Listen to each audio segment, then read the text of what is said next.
আসসালামু আলাইকুম। সকাল সকাল ঘুম থেকে উঠেই চলে আসলাম কলা বাগানে অনেক দিন পর। তো এখানে অনেক দিন ধরে আসা হয় নাই। কলা গাছগুলো একদম অবস্থা খারাপ হয়ে গেছে, মাটি নাই। কলা গাছের গোড়ায় মাটি দিতে হবে।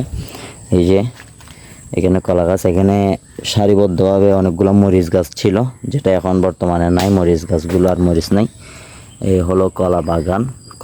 অনেক কলা গাছ বড় হয়েছে, কয়েকটা কলা গাছে কলা ধরছে, আর বাকি হয়তো দেখতে পাচ্তেছেন এই কলা গাছের গোড়ায় মাটি নেই।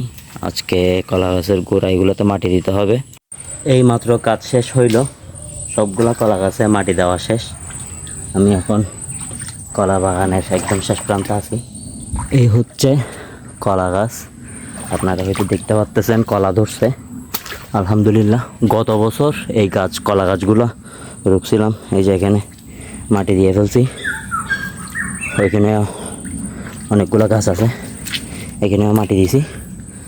এটা দিয়ে ধরছে কলা, দেখতেছেন হয়তো, দেখা যাচ্ছে। এই হচ্ছে কলা বাগান। এখানে মাটি দিলাম, এটাতে মাটি দিলাম, এগুলোতে। আর বাকি কলা গাছগুলোতে কলা ধরে নাই, ওগুলোতেও ধরে নাই। ওইটাতেও দিলাম মাটি, ওইদিকের ওইটাতেও দিলাম। সব জায়গায় মাটি দেওয়া শেষ।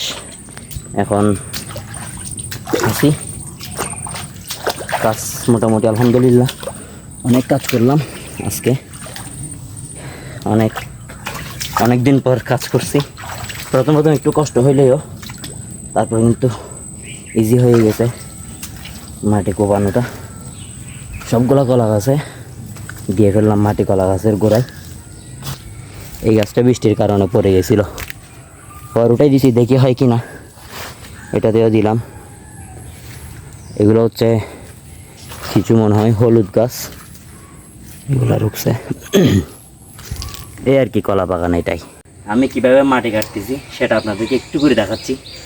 এ হচ্ছে কোদাল, আমাদের এখানে ফরা বলে, আপনাদের এখানে কি বলে জানি না। আর একটু কাছে আসেন, ক্যামেরার পিছনে আছে আমার আম্মু। আম্মুকে ক্যামেরা ধরাই দিছি।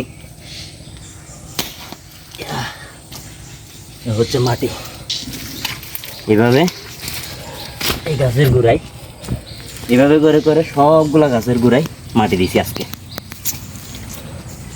আর একটু লাগবে।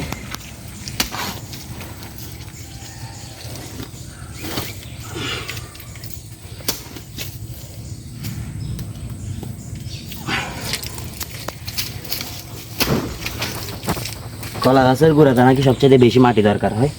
মাটি না হলেও কলা গাছ থাকে না, টিকে না, এই আর কি।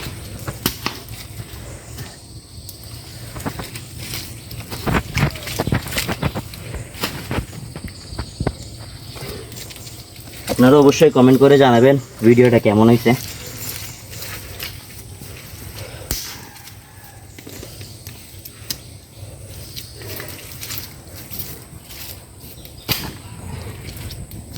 বাস না, ফাল লাগবে না।